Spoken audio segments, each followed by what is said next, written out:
New York has had an organized crime problem nearly since its establishment, and a truly evil man played a major part in it for more than 20 years, starting in the 1970s. This monster played a part in an estimated 19 hits and victimized countless people in other ways. But once he was caught, instead of heading to prison for the rest of his miserable life, this creature was able to escape a real penalty by turning rat on his superiors in the organization in 1991. Due to his testimony, this monster was sentenced to just 5 years, with a majority of his time already served during the trial. Even after dodging this bullet, he still could not resist engaging in crime and was arrested for ecstasy in 2000. But after another brief stint in prison, he appears to be more or less carefree, operating a YouTube channel since 2020, where he brags about his disgusting crimes and former lifestyle. Salvatore Gravano, aka Sammy the Bull.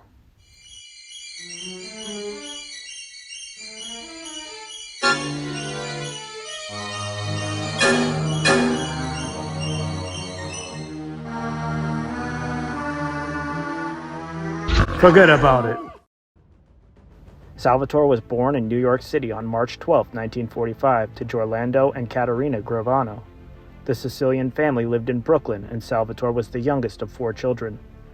His mother had emigrated from Sicily when she was a child, while his father had entered the U.S. illegally. Orlando owned a dress factory, which allowed him to provide a decent life for his family. Young Salvatore was said to look strikingly similar to his Uncle Sam, and so from his childhood on, he went by Sammy rather than his given name. The boy joined his first gang at age 13, a youth gang called the Rampers. He also caught the eye of adult criminals. Once, when he was fighting some other kids who had stolen his bike, some wise guys saw him and said that he fought like a bull, which led to a new addition to his nickname, Sammy the Bull. Gravano struggled in school both with learning and self-control. He had dyslexia and had trouble keeping up, which led to him being held back twice. After punching out one of the staff members at the normal school, he was sent to a remedial school for troubled children. But even there, he caused so much of a ruckus that he was expelled at age 16. In 1964, at age 19, Sammy was drafted and spent 2 years in the Army. He was stationed at Fort Jackson in South Carolina, spending most of his time as a cook in the mess hall before he was honorably discharged in 1966. Gravano got married to a woman named Deborah Shabetta, and the couple had 2 children, a daughter named Karen in 1972 and a son a few years later named Gerard. During this time, Gravano also gravitated back to organized crime. His childhood friend Gerard Papa was an associate of the Colombo crime family, and a brother-in-law was a captain, or capo, for the regime. In fact, Sammy would commit his first murder 2 years before the birth of his daughter. A man named Joseph Colucci's wife had caught the eye of a mob boss's nephew named Thomas Sparrow, and his uncle was more than happy to facilitate his nephew's love interest. On February 28, 1970, Colucci climbed into a car with Sparrow, who he had thought was his friend, and in the back seat sat Gravano. Using a .38 caliber pistol, the aspiring mobster shot Colucci 5 times before they dumped his body along the Rockaway Parkway. Sparrow would end up marrying Colucci's widow, Camille, though the couple would get a divorce in later years. In the neighborhood, it was rumored that Sparrow was behind Colucci's death, and his mother would scold the man she felt had taken the life of her son when she saw him in the streets. To add insult to injury, there was a gravedigger strike which delayed the burial of Joseph Colucci. This first hit would accelerate Gravano's rise through the ranks of the Colombo crime family, and he would be one of the favorites of the boss of the family, Joe Colombo. Like many mobsters, Sammy would earn a living through theft, hijacking, and robbery. He also ran card games out of a nightclub that he shared with some other criminals. Sammy did not stay with the Colombo family for long. Jealousy at the young mobster's success created problems and put a target on his back. The internal conflict would come to a head due to a rumor spread by Ralph Sparrow. A Colombo associate named Ralph Ronga robbed a club with another man named Nicholas Rao on November 6, 1971. When they went to make their escape, they were confronted with police and a shootout ensued, with both men taking rounds, as well as an innocent bystander named Mario Sereni. Ronga was hit in the chest and Rao shoved his body out of the car in East Flatbush. Rao had been shot in the shoulder and was later arrested at a Brooklyn hospital. Shortly after the shootout, Gravano was in a nightclub and came across Ronga's widow, Sybil Davies. He claimed she hit on him, but Ralph Sparrow started telling people that Sammy had been trying to pick up their friend's widow. Sparrow used this as a reason that Gravano should be whacked, though his older brother, who was a Colombo capo, disagreed and chose to believe Gravano's side of the story. To avoid bloodshed, they moved Sammy out of the family and he went to work for the Gambino crime family, putting him out of Sparrow's reach. Working under a man named Salvatore Areo, Sammy once again established himself. He also entered into the construction industry, which in New York was heavily mob-influenced. He would even say that he briefly considered leaving the criminal life and making it a full-time career. This thought was short-lived, as he soon had mounting legal fees due to an accusation which fingered him as the triggerman in a double homicide from 1969. To pay these costs, Gravano went on what he referred to as a robbery spree that lasted well over a year. Though the charges were dismissed, the mobster had set the pace for his criminal career and led to him becoming a made man with the Gambino crime family in 1976. The books had been closed up to this point since the late 1950s due to informants infiltrating the organization, but once they were reopened, Sammy was at the top of the list to be inducted into the criminal gang. Soon after he was made, Gravano would commit one of his most infamous crimes on August 5, 1977. The mobster had a run-in at his club and was badly beaten. He got his crew together to hunt down his attacker. They eventually were able to track him down in Brooklyn and went back to the club to arm up. Lurking outside of the building, they opened fire on the man and hit him, but also a 16-year-old boy named Alan Kaiser. The family of the teenager would not know who was behind the shooting until 20 years later when Gravano confessed. In 1978, an associate of the Gambino family irritated the boss, Paul Castellano. Nicholas Sciabetta had had public disputes and also insulted the daughter of a captain named George DiCiccio, and so Castellano decreed that he should be whacked. With Nicholas being the brother-in-law of Sammy Gravano, this order was the beginning of a rift between the mobster and the organization's leadership. Sciabetta would disappear, and the only part of him to ever be found was his arm. In 1985, he was declared legally deceased. Over the next few years, Gravano worked his tentacles deeper into the construction business. He started a plumbing and drywall business, which along with the clubs he ran, brought in a large amount of money, and he built a reputation as an earner. The next hit that Gravano is alleged to have participated in also involved another monster of a gangster. Richard Kuklinski would claim that he had been hired to whack a New York detective named Pete Calabro. This is a controversial claim, as Kuklinski has been accused of fabricating or exaggerating portions of his life as a hitman. The cop was ambushed with a shotgun as he approached his home in New Jersey on March 14, 1980. The blast came from close range, and Kuklinski said that he had blocked the road with a van to lure Calabro out of his Honda Civic in the middle of a snowstorm. If this allegation is true, it would also mean complications for Gravano, as it was not among the confessions that he made when he testified against the family.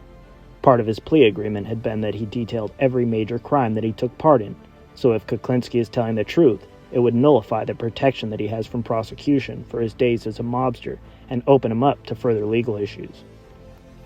During the time of the murder of Calabro, an internal conflict was brewing in one of the Philadelphia families, and Sammy was tasked with helping to deal with some of the transgressors. In March of 1980, boss Angelo Bruno was killed by his consigliere, Antonio Caponegro. This assassination was done without approval, and as a result, Caponegro was called to New York, where he was tortured and killed. Then the target fell on his allies in the takeover. Gravano was tasked with whacking John Simone. He struck up a casual friendship with Simone, then kidnapped him from a golf club in Yardley, Pennsylvania, driving him to Staten Island with the help of two other mobsters. Gravano would later say that Simone accepted his fate and did not panic when it was time for the fatal shot. In 1981, Gravano took part in the execution of a young up-and-coming mobster named Frank Stilitano. Frank worked out of Trenton, New Jersey, and had attempted to move in on the territory of Nicky Russo, who was operating in the area on behalf of the Gambino family. Around Valentine's Day, he disappeared and was later found with a black hood over his head in the trunk of a car at the Philadelphia airport. He had been shot in the kneecap and behind the ear. The knee shot was likely intended to cause extreme pain and suffering before the execution. The next to fall prey to the vicious criminal was a man named Frank Viola. He had made a deal with Sammy to purchase one of his nightclubs. Everything seemed to be going all right with the deal until Viola began to act as though he already owned the club before the transaction had concluded and acting disrespectfully. For this, he was ambushed and shot in both eyes. To avoid prosecution for the death of Fiala, Sammy paid off a New York detective named Louis Ippolito. Despite the $5,000 payoff to the cops, the unapproved hit enraged Paul Castellano. It was around this time that Sammy decided with his crew that if it came down to it, they would whack the boss. Due to the publicity, Sammy was also called in by the IRS to explain the deal between him and Fiala on suspicion of tax evasion. But he was acquitted on the charges and moved deeper into the construction business by entering into cement pouring, where he would manipulate bids, generating millions of dollars. Not all his business deals went smoothly, and he became embroiled in a dispute with another mobster named Louis de Bono. Once again, he slipped in the eyes of the boss, Paul Castellano, but at the same time he caught the eye of a rising star, John Gotti. Gotti's mentor, Neil Della Croce, stepped into the dispute on Gravano's side, resulting in the business relationship being dissolved, rather than the more permanent means that Castellano likely would have ordered. In 1983, 3 members of the Gambino family were arrested for drug dealing. The boss had implemented a strict no-drugs policy, and he was furious. Castellano prepared to whack 2 of the 3 men, one of whom was Gene Gotti, brother of the infamous John Gotti. Before he made his move, Castellano wanted to hear the recordings that were being used as evidence, as he found out that they had also been used as probable cause to bug his own home, leading to an arrest related to the psychotic mobster Roy DeMeo's stolen car operation. Angelo Ruggiero, who had been implicated in the drug ring, contacted Sammy and said that John Gotti wanted to speak with him and arranged a meeting in Queens. When he arrived, Gotti was not present, and perhaps because of this, Gravano did not immediately agree to the murder of Castellano that Gotti and Ruggiero wanted to set up. However, due to the fact that it was likely the boss would appoint his nephew and driver as boss and underboss if he was convicted and sent to prison, Gravano reconsidered. Since neither of these men appealed to him as potential leaders, he agreed to the hit. The conspirators agreed that Gotti would inherit the crown once Castellano was out of the way, as he was considered ambitious, intelligent, and brutal enough to be the new boss. But Gravano also made a fallback plan with Frank DiCiccio if they did not approve of Gotti's leadership. After a trial period of 1 year, they would assassinate him. They then secretly met with others in the family who had become estranged from Paul Castellano. One of the key players that they needed to convince was a man named Joseph Armone. Armone was a capo who went back a long way with the Gambino family. He was needed to win over any holdouts after the transition who did not agree with the assassination or the new leadership. The conspirators also needed to convince the other families. There was a hard rule against such assassinations without the approval of the commission, which was made up of the bosses of all 5 families. But the risk of exposure was too great for them to simply approach the bosses, so instead they built support among key players in each family. They did not approach anyone from the Genovese family due to them being closely aligned with Castellano. Gotti became even more eager to take out the boss after his mentor Neil Della Croce passed away in December of 1985, when Castellano did not attend his funeral. This sign of disrespect enraged John Gotti. They planned to carry out the assassination on December 16, 1985. Castellano had arranged a meeting of the capos at Sparks Steakhouse in Manhattan. The area would be packed with holiday shoppers, which would make the assassins' getaway easier as they could simply disappear into the crowds. The shooters were dressed in white trench coats and black fur Russian hats, which would have stood out, but made it so that the clothing would be more memorable than the men's faces, thus preventing identification by witnesses after the fact. Gotti and Gravano arrived at the restaurant shortly before Castellano was expected to arrive, and parked across the street where they could watch the attack take place. When Castellano pulled up, they radioed to the hitmen who were waiting nearby. When Castellano and his driver, Thomas Bellotti, stepped out of the car, they were met with a hail of gunfire which took both of their lives. As the shooters faded into the crowds, Gotti pulled up alongside the targets to confirm that the hit had been successful. By mid-January of 1986, Gotti was confirmed as the new boss, with Frank DiCiccio as his underboss, and it was no secret that they had arranged the assassination along with Gravano. This new leadership structure would not last long, however. They had not been wrong to think that not all of the other bosses would approve of whacking Castellano. On April 13, 1986, DiCiccio would lose his life to a car bomb after a meeting with James Falia, who had remained loyal to the slain boss. Gotti had also been scheduled to attend the meeting, but canceled at the last minute. A passenger with DeCiccio was mistaken for Gotti and the explosive was detonated. While bombs had been considered off-limits to the American families, they were a favored method of the Sicilian organizations operating in the country, and so at first they were suspected of the attack. But it would later come out that the Genovese boss, Vincent the Chin Gigante, and Lucchese boss, Anthony Corallo, had ordered it, with Corallo soldiers Victor Amuso and Anthony Casso carrying it out. Now a capo himself, Gravano had his own list of people that he wanted to be rid of. At the top of this list was a former member of his crew named Nicholas Mormondo, also known as Nicky Cowboy. Mormondo had become erratic after getting addicted to crack cocaine, and Gravano also suspected that he had gotten another crew member hooked. The final straw was when Mormondo announced that he planned on starting his own crew. With the inside knowledge that he had of the Gambino operations, this could have been catastrophic. In January of 1986, Sammy got permission from the new boss and called Mormondo and arranged a meeting at his restaurant in Bensonhurst, called Tally's. Nicky's judgment was clearly impaired as he did not balk when Gravano told him to pick up one of his soldiers, Joseph Peruto, on his way to the meeting. Peruto climbed in the back seat and fired his weapon twice into Mormondo's head as Gravano watched from a car that was behind them. The next day, his body was found dumped in a vacant lot. A few months later, Gotti was locked up for RICO violations and had to rely on his henchmen, including Gravano, to maintain his control. In June of 1986, Gravano was approached by Angelo Ruggiero and told that Gotti had ordered the whacking of a capo named Robert DiBernardo. Sammy was unable to arrange a meeting with Gotti to confirm the order and carried out the hit using Joe Peruto as the triggerman, only to find out that Ruggiero had owed the man $250,000. Though he had likely been manipulated into the assassination, Sammy was able to console himself by taking over DiBernardo's role as head of the local Teamsters Union, which was a lucrative position. The Gambinos were able to pay off the jury and get Gotti acquitted on all charges, leading to his nickname, the Teflon Don, as nothing seemed to stick. In 1987, Sammy the Bull was moved up into the consigliere position, and by 1990 he was the underboss. His construction business and schemes were making him a ton of money, and his success earned him the interest of both the FBI and jealousy from John Gotti. Meanwhile, the killing did not stop.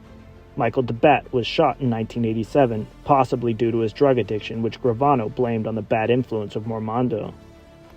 On November 3rd of 1987, he was at Sammy's restaurant Tally's, where he was found. He had been shot in the head and neck, his jewelry was gone, and his pockets turned out. Gravano had his triggerman, Thomas Carbonaro, do this so that it would look like a robbery and not a gangland slang, and it would go unsolved until Sammy confessed in the 90s as part of his plea agreement. On May 3rd of 1988, Sammy oversaw the assassination of a man named Francesco Oliveri. Oliveri was suspected of killing Giuseppe Gambino, and so Gotti ordered Gravano to take him out. Due to the parking restrictions on his street, Francesco would move his car to the other side each morning, so Sammy and a hit team of 5 people set up an ambush. The triggerman was Bobby Caberi, and the hit was used as an initiation before he was made an official member of the Gambino crime family. After the shooting, the team jumped into stolen cars to make their escape. Later that day, Gravano reported to Gotti at the Ravenite Club that he used as his headquarters that the problem was solved. Also in 1988, Gravano took part in the shooting of Liborio Melito. He had been a part of Sammy's old crew and was angry when someone else was put in charge after Sammy became consigliere. Melito was asked to come down to one of the Gambino bars to discuss a hit, but instead was shot by a man named John Carneglia using a .380 pistol with a silencer. The body was dumped and has never been found. Gravano visited the widow and gave her $5,000 in cash, then cut all ties. There were other murders connected to Sammy the Bull, but by 1990 the authorities had bugged the Ravenite Club, where Gotti had insisted on weekly meetings with all his capos. On December 11th, the club was raided by the FBI and NYPD. Both Gotti and Gravano were taken into custody for 5 murders, as well as other crimes that had been part of the Gambino's money-making activities. This is when the rift formed between Sammy and John Gotti. Already jealous of his underling, Gotti attempted to put all the crimes onto him to avoid prosecution. This mistake would destroy the loyalty that Gravano had had for the organization, and on November 13, 1991, he formally agreed to act as a witness. In March, he would take the stand and describe the crimes and hierarchy of the organization, naming John Gotti as the boss. In return for a full confession, Gravano received only 5 years for his part in 19 separate murders and countless other crimes that he confessed to. However, at the time he was sentenced in September of 1994, Gravano had already been locked up for 4 years, and so, with his time served, he was released after just a year. Gravano would enter into the Witness Protection Program and was moved to Tempe, Arizona, where he lived under the name Jimmy Moran and operated a pool company. However, in 1995, he left the program due to frustrations over the constraints that it placed on him and began giving open interviews. Old habits die hard, and in 2000 he was arrested for his part in an ecstasy ring that he ran with his son Gerard and a local gang called the Devil Dogs, earning an estimated $500,000 a week. He would be sentenced to 20 years in prison, and in 2017 he was released. A few years later, in 2020, he started a YouTube channel to cash in on his vicious history and knowledge of the Mafia. His channel is named after the mob called Our Thing. After so many close calls with a life sentence, it is my opinion that he should pull away from all of this and consider himself lucky to have his freedom and life. Undoubtedly, there are plenty of mobsters who would like nothing better than to whack him for turning rat. Families of victims have also tried to sue him in wrongful death suits, and I wish them all the luck in the world in this endeavor. This has been by no means a comprehensive list of the crimes and murders of Sammy Gravano, as such a list would take hours to recount. So I have included only his most notable crimes.